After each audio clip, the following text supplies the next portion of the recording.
자, 오늘 좀 말씀을 듣도록 하겠습니다. 고린도전서 강의 23번째 시간 맞나요? 23번째가 벌써 23번째인가?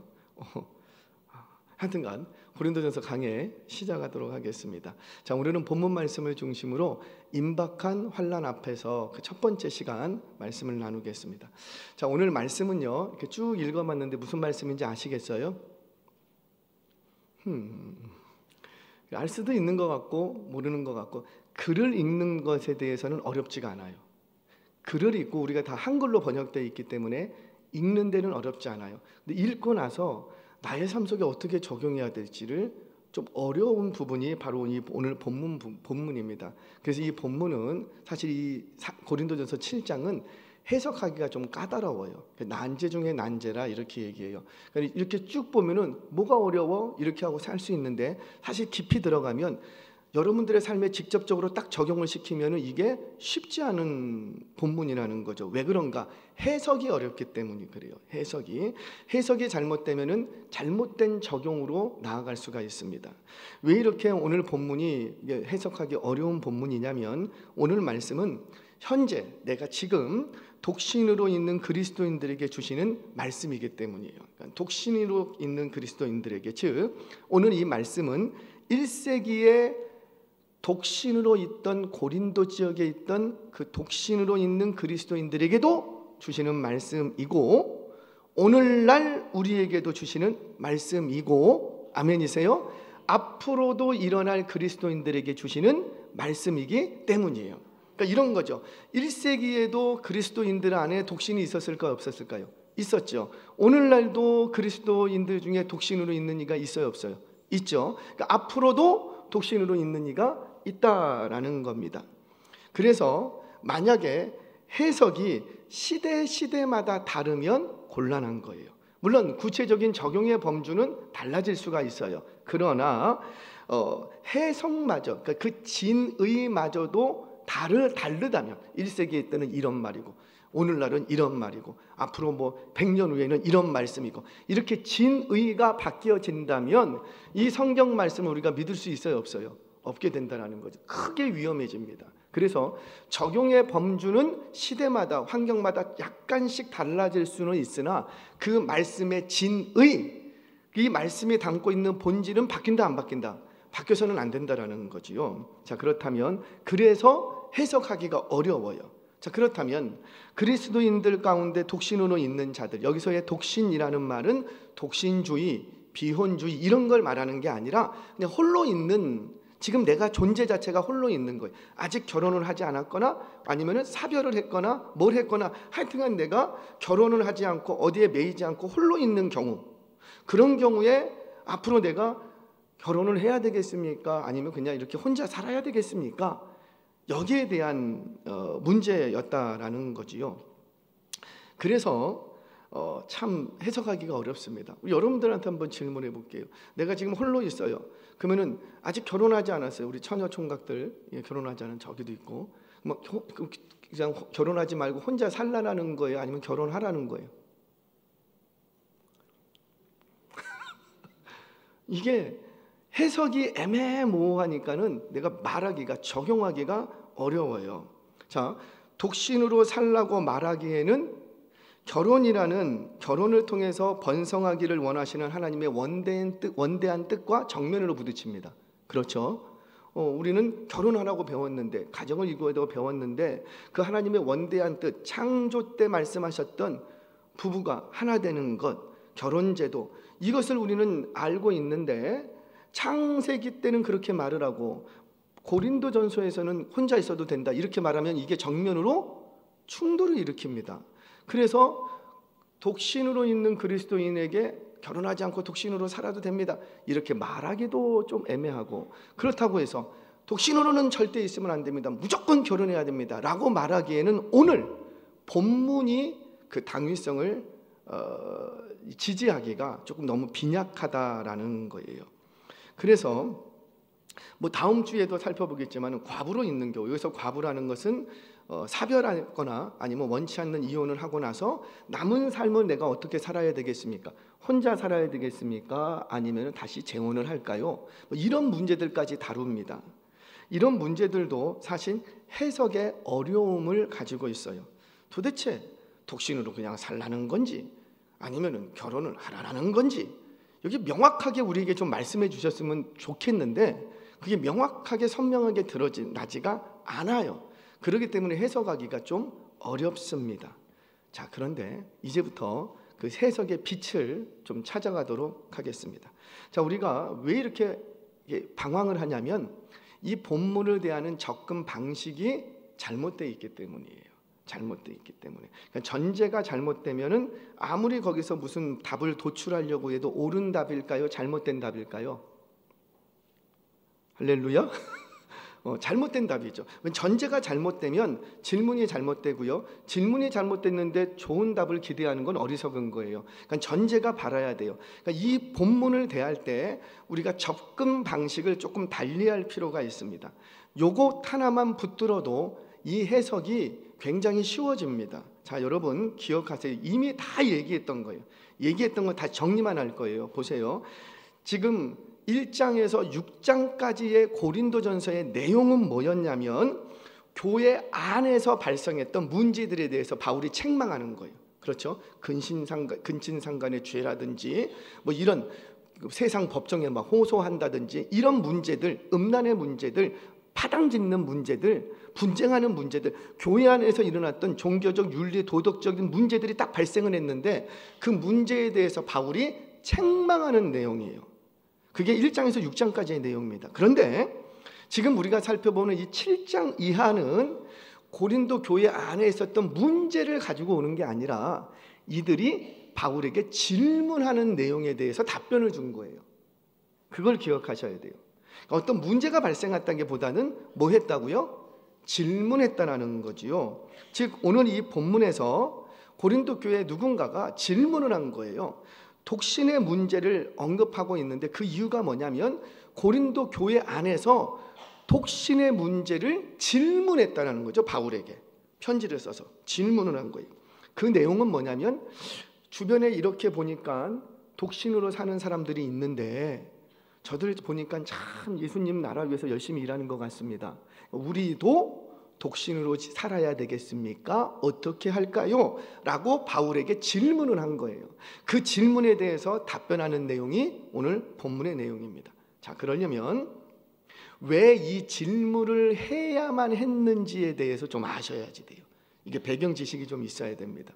자, 고린도 교회 또는 이 고린도 지역에서는 독신이 일종의 트렌드처럼 유행처럼 번져가고 있었던 거예요. 독신이. 그러니까 우리나라에서는 요즘 들어서 뭐 독신이 조금 이렇게 트렌드처럼 번져가는 것처럼 한때는 무조건 결혼해야 되는 게 완전히 시대의 주류 아니었습니까? 근데 요즘에는 조금씩 바뀌어졌죠. 그처럼 고린도 교회 안에, 고린도 지역 안에 독신이 일종의 유행처럼 트렌드처럼 쫙 번져가는 거예요.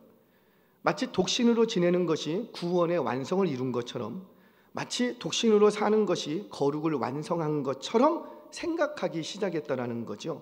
아직 구원의 완성이 있는 것도 아니고 아직 완전히 거룩하여진 것도 아니고 심지어 자신의 구원을 뭐 아무것도 지금 이루어진 건 없는데 마치 내가 독신으로 있으면 예수 믿기 전에는 결혼을 해갖고 가정을 이루었는데 내가 예수를 잘 믿고 내 영혼이 거듭나면서 나는 이제 가정생활을 정리합니다. 그리고는 독신의 길을 걷겠습니다. 이런 사람들이 많이 등장을 하기 시작을 한 거예요. 그래서 마치 독신으로 있는 것이 신앙이 있는 것처럼 보이고 독신으로 지내는 것이 뭔가 그 거룩한 영이 된 것 같고 마치 천사와 같이 되었다고 사람들이 생각하기 시작을 했다는 거죠. 그러면서 여기저기서 독신이 유행처럼 트렌드처럼 번지기 시작한 거예요. 일종의 독신으로 사는 것이 거룩을 완성하는 것처럼 보여졌다라는 거죠. 지금도 그거 볼 수 있죠. 어디서 볼 수 있어요? 그렇죠. 가톨릭에서 신부님들은 지금도 결혼하지 않아요. 근데 결혼만 안 했지 나머지는 다 하시더라고. 할렐루야. 그러면 결혼하는 게 나아요? 결혼 안 하고 이렇게 사는 게 나아요? 원하시는 대로. 마치 가톨릭의 이런 신부님들은 결혼하지 않는 게, 세상 사람들은 그렇잖아요. 신부님들을 보면 결혼도 안 하고 경건하고 거룩하게 사시네요. 결혼 안 하는 것이 경건하고 거룩한 걸까요? 지금 그 질문을 하는 거예요. 독신으로 있는 게 어떻습니까? 이렇게 질문을 했던 거지요. 이렇게 질문을 하게 된 사상, 배경은요, 사실 말씀, 복음에 있는 것이 아니라 영육 이원론이라는 잘못된 헬라 철학 때문에 이런 질문이 나왔던 겁니다. 그러니까 지금 이게 전제가 지금 막 흔들리고 있는 거예요. 무슨 말이냐면 영육 이원론이라는 것은 한마디로 영은 깨끗하고 육은 더럽다, 이 개념이에요. 그래서 더러운 육체 가운데 깨끗한 영이 있을 수 없다, 이 개념을 갖고 있는 게 영육 이원론이에요. 이것 때문에 예수 그리스도의 하나님의 아들의 사상을 거부합니다. 어떻게 하나님의 아들, 영화로우신 그분이 더러운 육체 가운데 거할 수 있냐라는 거죠. 그래서 예수님의 성육신을 거절합니다. 이런 그 이단이 나오게 돼요. 이 이단 배경도 다 뭐냐면 그 헬라 철학에서 나오는 영육 이원론 사상 때문에 이렇게 되는 거예요. 그러니까 이들도 지금 독신을 자꾸 얘기하는 이유가 뭐냐면 내 영은 성령으로 거룩하여졌다는 거예요. 내 영은 깨끗해졌다는 거예요. 그런데 육체가 결혼을 함으로써 더럽혀질 수 있다는 거지요. 그래서 깨끗해진 자신의 영혼을 지키기 위해서 육신적으로는 뭘 택했다고요? 독신, 혼자 있는 걸 택했다는 거예요. 그런데 이게 지나치면 성에 대해서 자유분방하게 되지요. 매이지 않는 거예요. 지금 성경에서는 아내는, 남편은 그 몸을 다 서로 매일하게 해라, 자기 마음대로 하지 말라, 성경은 그렇게 가르치고 있는데 이들 독신을 따르는 이들은 이게 아닌 거예요. 내가 독신인데 이 자신의 독신이 지나치게 되면 자신에게 있는 성에 대해서 자유분방하게 되고 누구에게도 매이기 싫다라는 거죠. 매이지 않겠다라는 거예요. 그러니까 자기 몸을 자기 마음대로 하겠다라는 거예요. 그러면 쾌락주의로 빠집니다. 방탕으로 빠지죠. 그런데 반대로 극단적인 경건주의에 빠지면 자신의 육체를 학대하는 자리까지 가게 되는 거예요. 이런 상황에서 제가 지금 결혼을 앞두고 있는데 아직 결혼은 안 했습니다. 그런데 내 영이 깨끗해졌습니다. 그러면 내가 독신으로 있을까요? 결혼을 해야 될까요? 어떻게 해야 될까요? 라고 질문했던 거예요. 이 질문에 대해서 바울이 답변하는데 첫 번째로 다루는 건 뭐냐면 너희의 그 전제 자체가 잘못됐다. 근데 오늘날 많은 교회가 이 전제 안에서 접근을 하니까 잘못된 적용을 가져오는 거예요. 말씀의 진리를 벗어나게 되는 거예요. 그러니까 접근 방식이 잘못된 거예요. 자, 바울의 답변이 먼저 한번 보겠습니다. 27절, 28절 같이 읽겠습니다. 시작. 내가 아내에게 매였느냐? 노이기를 구하지 말며 아내에게서 노였느냐? 아내를 구하지 말라. 28절. 그러나 장가가도 죄짓는 것이 아니요 처녀가 시집가도 죄짓는 것이 아니로되 이런 이들은 육신의 고난이 있으니 나는 너희를 아끼노라. 아멘. 무슨 말이에요? 지금 현재의 모습 그대로 살되 독신이라면 독신으로 지내는 것도 괜찮다. 그런데 그렇게 말하는 근본적인 이유가 뭔가? 먼저는 영육 이원론적인 전제 안에서 내가 그런 말을 하는 게 아니라는 거죠. 영은 깨끗하고 육은 더럽고, 그래서 영이 깨끗해진 영이 깨끗한 영을 지키기 위해서 더러운 육신이 합해지는 이런 결혼 생활 거부하고 독신으로만 살겠다. 이런 접근은 옳은 거다, 그른 거다. 그런 거다. 잘못됐다, 너희들.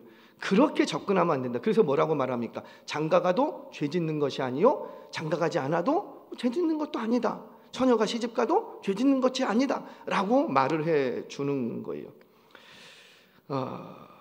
또 독신으로 산다는 것이 거룩한 것도 아니고 독신으로 산다는 것이 구원의 완성 또는 독신으로 지내는 게 천사와 같이 지내는 것도 아니다라는 거예요. 독신으로 사는 것이 내 육체를 깨끗게 하는 것이다, 아니다. 그런 게 아니다라는 것이죠. 자꾸 그런 걸로 생각하면 너희들 안 된다. 다만 독신으로 있으면 부부가 함께 겪어야 될 고난이 있는데 그것에서만큼은 조금 덜 할 수 있다. 맞아요? 틀려요? 맞죠? 제가 이제 결혼 주례를 하다 보면 청년들에게 좀 단도리를 하죠. 혼자 독신으로 혼자 살아갈 때의 고난의 분량과 함께 살아갈 때의 고난의 분량 어떤 게 더 커요? 그렇죠. 근데 선남선녀들은 결혼하면은 고난 끝, 행복 시작이라고 생각하는. 노노노 아니에요. 오히려 사실은 어찌 보면 고난은 2배가 될 수 있어요. 물론 기쁨도 2배가 됩니다.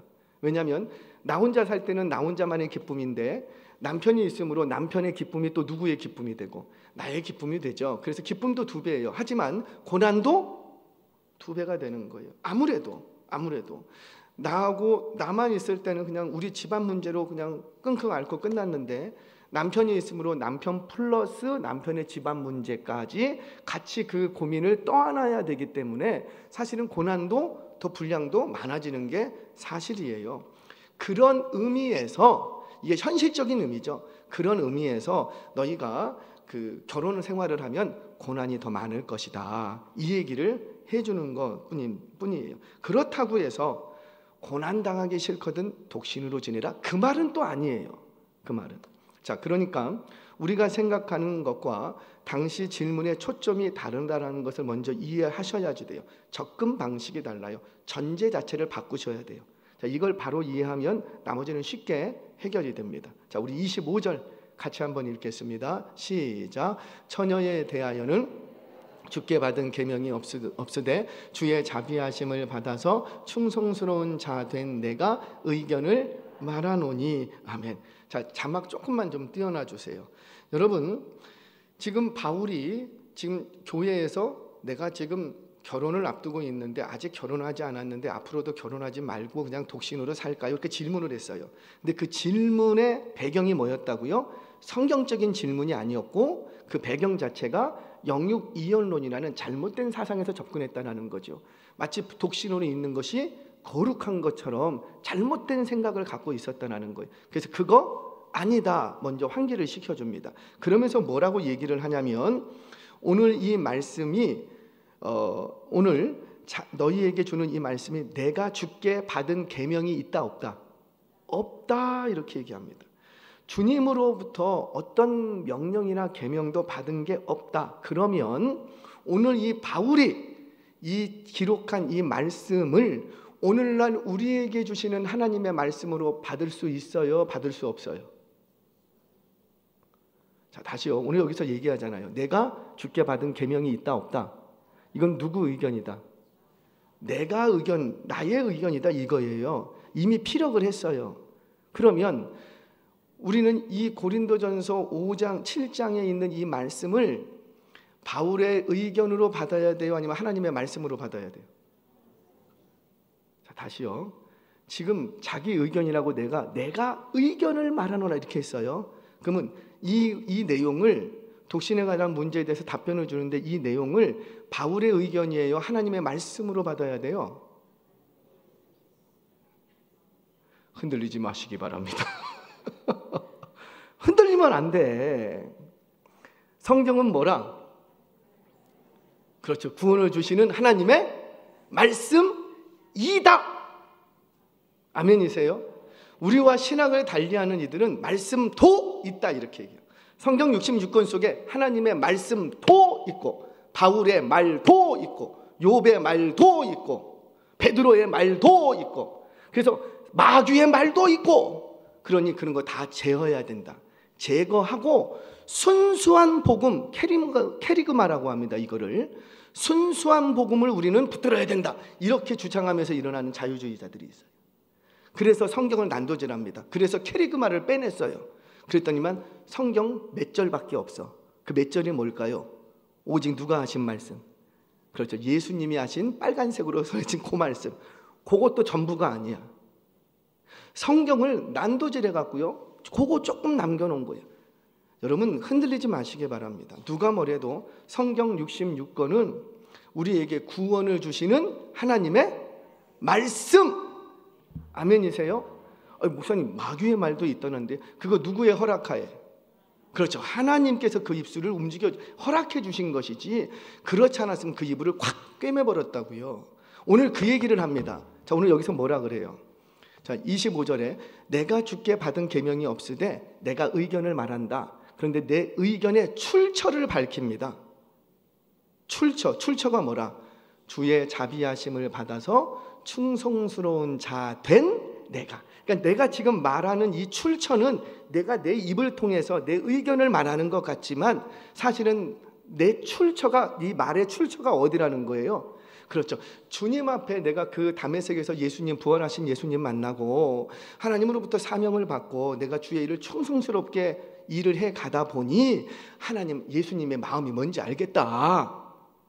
그러면 오늘 내가 의견을 말한다고 하지만 사실 이 의견은 바울의 말이에요? 하나님의 말씀이에요? 그렇죠. 하나님의 말씀으로 받아야 되는 거예요. 아멘이세요? 40절도 한번 보겠습니다. 40절도 같이 읽습니다. 시작. 그러나 내 뜻에는 그냥 지내는 것이 더욱 복이 있으리로다. 나도 또한 하나님의 영을 받은 줄로 생각할. 내가 지금 내 의견을 말하는 것 같고 내 생각을 말하는 것 같지만 지금 내 속에서 누가 하시는 말씀이다. 그렇죠. 하나님의 영, 성령님이 너에게 주시는 말씀이다. 하나님의 말씀은 다 누가 기록한 것이고 성령으로. 성경 보겠습니다. 베드로후서 1장 21절 같이 읽겠습니다. 베드로후서 1장 21절 제가 안 드렸나요? 제가 좀 읽어드리겠습니다. 예언은 언제든지 사람의 뜻으로 낸 것이 아니요 오직 성령의 감동하심을 받은 사람들이 하나님께 받아 말한 것임이니라. 하나님께 받아 말한 것이다. 하나님께 받아. 그러니까 바울도 누구에게 받아? 하나님께 받아 내가 내 입을 통해서 말한 것이지 분명한 출처를 정하고 보여주고 있다는 겁니다. 따라서 오늘 이 본문에서 주시는 바울의 의견은 우리가 받아도 되고 안 받아도 되고의 문제가 아니라 어떻게 해야 돼요? 받아야 돼요. 아멘 하시기 바랍니다. 아멘으로 받아야 된다는 거죠. 순종할 말씀으로 받아야 된다는 거예요. 자, 그러면서 고린도 교회의 독신에 대한 질문에 대해서 답변을 시작합니다. 너희 순종해라 그 말이거든요. 답변을 시작합니다. 26절 같이 읽겠습니다. 시작. 내 생각에는 이것이 좋으니 곧 임박한 환난으로 말미암아 사람이 그냥 지내는 것이 좋으니라. 어떻게 지내는 게 좋다고요? 그냥 지내는 것이 좋으니라. 자, 너가 현재 독신이라면 어떻게 지내는 게 좋고?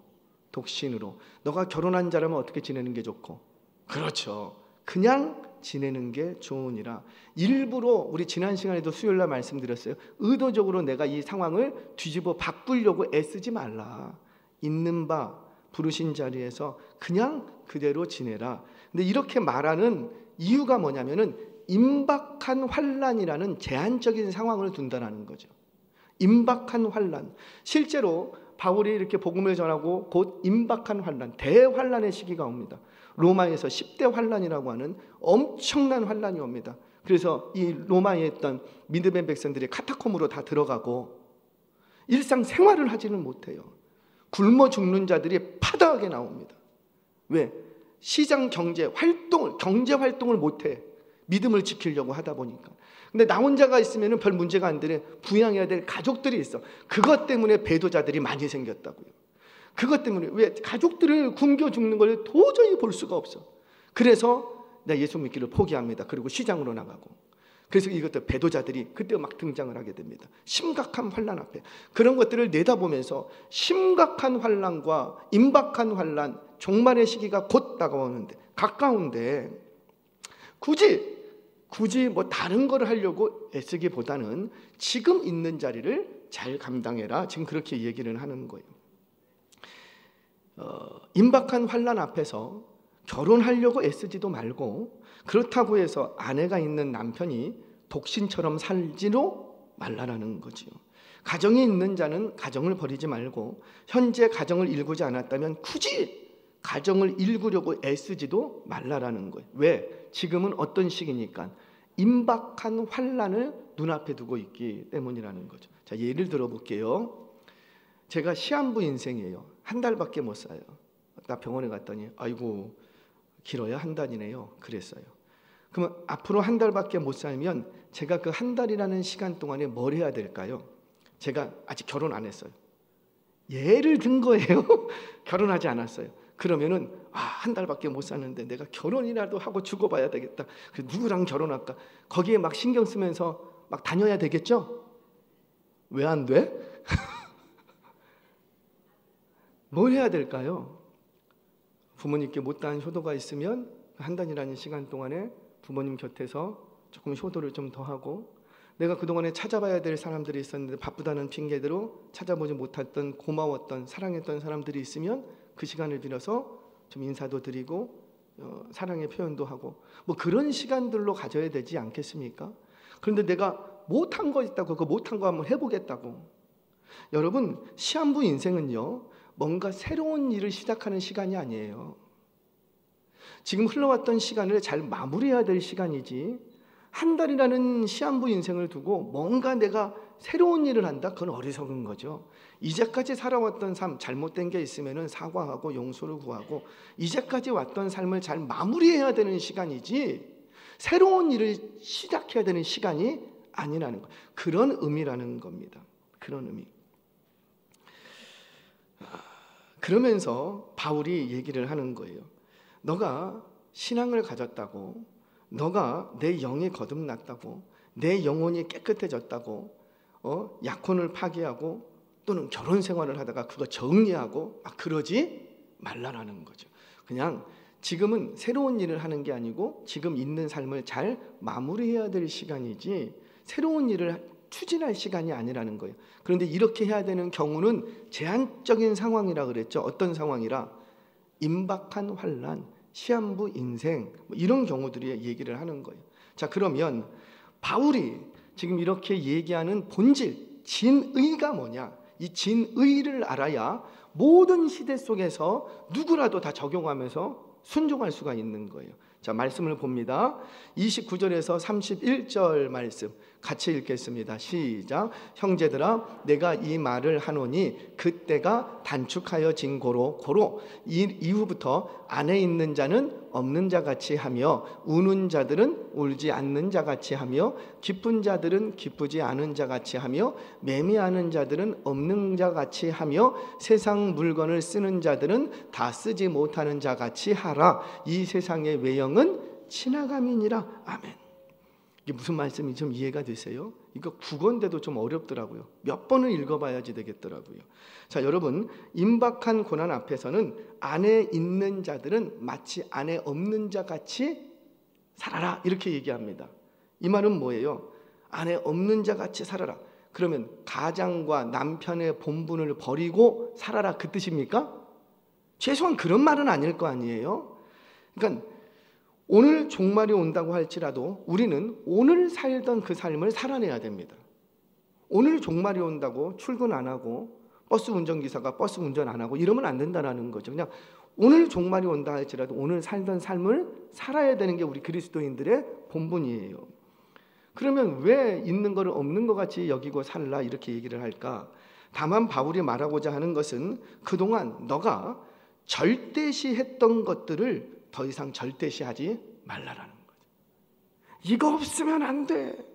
나는 이거 붙들고 여기까지 살아왔는데 막 이랬던 것들이 있으면 임박한 환난 앞에서 더 이상 그런 것들을 절대시하지 말라라는 거예요. 예를 들어 볼게요. 일상이에요. 일상. 보편적인 삶이에요. 막 종말도 아니고 보편적인 삶이에요. 그러면 출근해야 돼요? 출근하지 말아야 돼요? 열심히 그냥 아침에 출근하고 가기 싫어도 출근하고 돈 벌어야 돼요? 안 벌어야 돼요? 왜요? 우리 그거 없으면 콜라 쌀도 못 사고 버스 못 타고 콜라 어려워. 이게 평범한 삶 속에서는 마치 이것이 우리에게 꼭 필요하고 없어서는 안 될 것 같이 여겨졌어요. 그러나 임박한 환난 앞에서는, 임박한 종말 앞에서는 제발 너희들이 그렇게 절대시했던 것들을 절대시화하지 말라라는 거지요. 그러면서 뭐라고 하냐면 안에 있는 자들은 안에 없는 자같이. 안에 있는 남편들은 어때요? 퇴근 시간 되면은 우리 아내가 기분이 좋을까 나쁠까? 아내 눈치를 봐야지 되고, 여보 용돈 좀, 나 지금 밖에 나가야 되는데.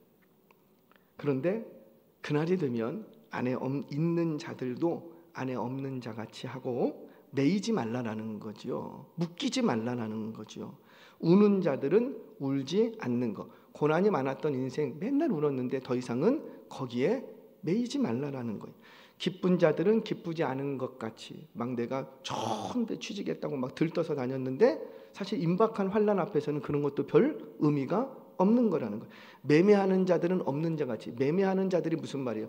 뭔가 팔 게 있고 매매할 게 많아.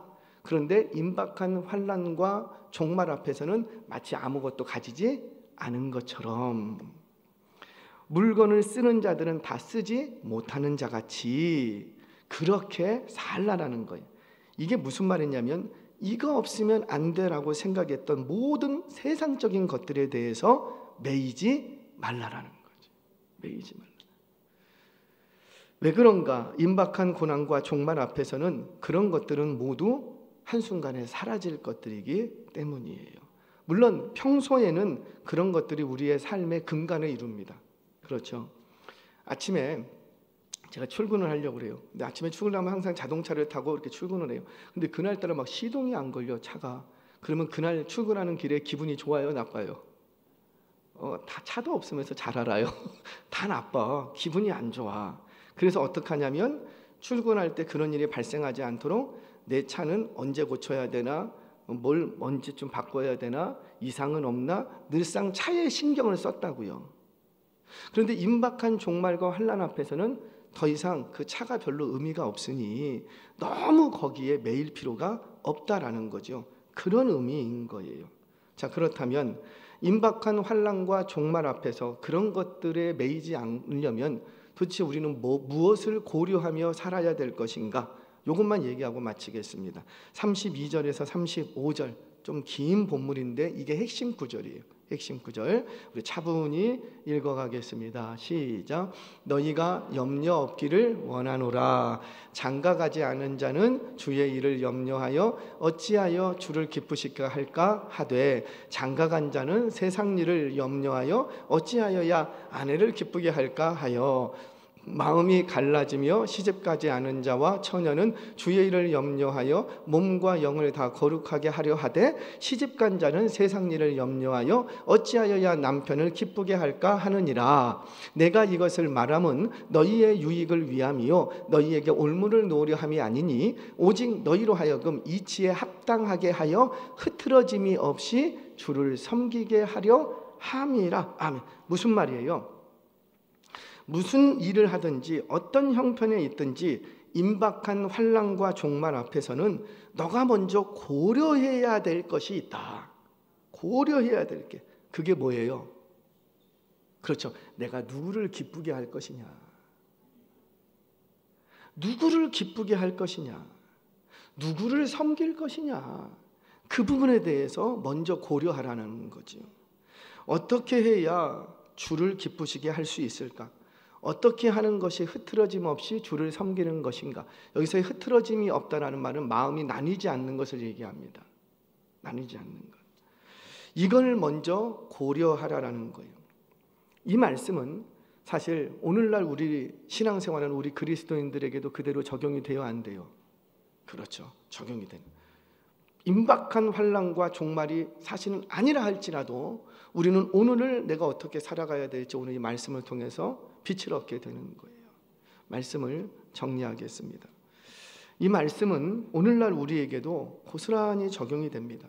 내가 독신으로 있든 과부로 있든 결혼을 했든 결혼을 하지 못했든 아무 상관이 없는 거예요. 내가 오늘 어떻게 하는 것이 주를 기쁘시게 하는 것인가? 어떻게 하는 것이 흐트러짐 없이 주를 섬기는 것인가? 잘 섬겨왔어. 근데 결혼하고는 교회를 떠나버려. 그럼 결혼하는 게 나아요? 그냥 사는 게 나아요? 대답을 못 하겠어요? 한 자매가 사고로 눈을 다쳤어요. 그래서 시력을 잃었어요. 얼마나 어렸을 때 시력을 잃고 그 청소년기와 막 살아갑니다. 그러니 얼마나 답답하겠어요. 그런데 이 아이가 그렇게 신앙생활을 잘해요. 눈은 안 보이지만 찬양대에 가서 찬양하고, 그래서 밝은 미소로 인사하고, 막 어려운 이웃들에게 소망을 주는 말을 하고, 신앙생활을 너무 잘해. 항상 교회에 있어. 항상. 어디 뭐 눈이 안 보이니 뭐 어디 누구랑 친구랑 놀러 가겠습니까? 뭘 구경 가겠습니까? 우리는 다 꽃구경 가도 이 자매는 꽃구경 같은 것도 못 가. 그냥 주구장창 교회만 있는 거예요. 어느 날 한 선교사님이 이 자매를 딱 만났어요. 이 자매 딱 보니까는 이건 사고야. 바이러스로 인한 사고야. 그래서 미국으로 돌아가더니만 연락이 왔어요. 그 자매 눈을 고칠 수 있는 의사를 내가 만났다. 미국으로 보내면 내가 이 아이 눈을 뜨게 해주겠다. 얼마나 기뻐요. 그래서 미국으로 갑니다. 그리고 정말 그 선교사님의 도움으로 눈을 떴어요. 그리고 한국으로 돌아왔어요. 이 자매가 너무너무 기뻐서 교회 다니면서 막 간증하기 시작합니다. 내가 이런 은혜를 받았습니다. 간증도 하고 막 눈물 흘려. 그런데 점점 보기 시작하니까 예쁜 옷도 입고 싶고, 예쁜 화장도 좀 하고 싶고, 그동안은 못했는데 예쁜 액세서리도 달고 싶고, 그리고 그동안 못 가봤던 동해, 서해, 남해, 막 세계 그 아름다운 곳 스위스 막 볼 게 너무 많아. 다니다 보니까 점점 교회를 안 나와. 그리고는 점점 세상의 화려함으로 빠져. 그 자매가 돌아왔다 안 돌아왔다 그 문제가 아니라, 여러분, 그러면 이 자매는 눈을 뜬 게 좋은 거예요? 눈 감은 상태로 사는 게 좋은 거예요? 내가 눈을 감은 상태가 됐든지 눈을 떴던 상태가 됐든 중요한 건 뭐냐면, 너가 그 위치에서 누구를 기쁘게 할 것인가 좀 결단해라. 어떻게 하는 것이 주를 잘 섬기는 것인가 결단하라는 거예요. 너가 독신으로 있니? 그러면 독신으로 있으면서 내가 어떻게 하여야 주를 기쁘게 할 것인가, 내가 어떻게 해야 주를 더 잘 섬길까? 너 결혼을 했니? 그러면 어때요? 결혼을 앞두고 있는 청년들, 결혼을 앞두면서 뭘 생각해야 됐습니까? 내가 어떻게 해야지 더 행복한 결혼 생활할까? 가 아니라 내가 결혼을 통해서 어떻게 해야 더 하나님을 기쁘게 할 수 있을까? 이 결혼이라는 것을 통해서 분명히 결혼 우리 하나님 기뻐하시는데 어떻게 해야 주님을 더 기쁘게 할 수 있을까? 이 결혼이라는 것을 통해서 내가 어떻게 주님을 잘 섬겨갈 수 있을까? 혼자 섬길 때보다 둘이 같이 섬기면 얼마나 기쁘겠냐고요. 함께 일할 수 있다는, 동역할 수 있다는 게 얼마나 기쁜 거죠. 사업을 시작합니다. 사업을 시작하면서 도대체 뭐에 관심을 가질 거냐는 거죠. 어디에 해야지 목이 좋고 어떻게 해야지 손님들을 잘, 그거 중요하죠. 그러나 본질적인 건 뭐예요? 내가 이 사업을 통해서 사업을 하지 않을 때보다 어떻게 더 하나님을 기쁘시게 해드릴까? 내가 이 사업을 하지 않을 때보다 사업을 하면서 어떻게 하나님을 더 잘 섬길 수 있을까? 이것에 먼저 고려할 줄 알아야 된다라는 거예요.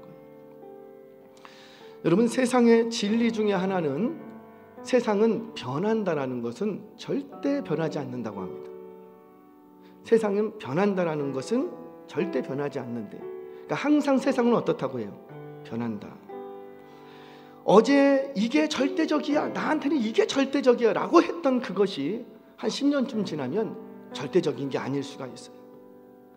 죄송해요, 우리 저기 청년들 있는데 청년들이 연애를 해요. 죽기 살기로 막 이 형제 없으면 안 돼요, 이 자매 없으면 안 돼요, 막 그러다가 제가 그러죠. 그거 며칠 못 간다. 헤어지고는 막 울고 삶의 의욕을 다 잃어. 저거 며칠 못 간다. 절대적이라고 했던 그것이 세상 것들은 다 지나가고 사라지고 없어지더라는 거예요. 절대적인 것은 누구밖에 없고 하나님. 그러면 너가 오늘 결정하라는 거죠. 너가 독신으로 있든지 결혼을 했든지 어떤 삶의 처지에 있든지 간에 오늘 네가 시한부 인생을 살든지 아니면 좀 더 미래가 있는 인생을 살든지 어떤 삶을 살든지 간에 누구를 기쁘시게 할 것인가, 누구를 더 잘 섬길 것인가 결단하라는 거예요. 저와 여러분들 이 말씀 앞에 변화되는 시대 속에서 그리고 여러 환난과 고난 앞에서 과연 어떻게 하는 것이 주를 기쁘시게 하는 것인가, 마음이 나뉘지 않고 주를 섬기는 것인가를 먼저 생각할 수 있는 저와 여러분 되셔서 저와 여러분들의 모든 남은 삶이 어떤 삶의 자리에 있든지 간에 하나님께서 기뻐하는 삶이 되시게 주의 이름으로 축원합니다.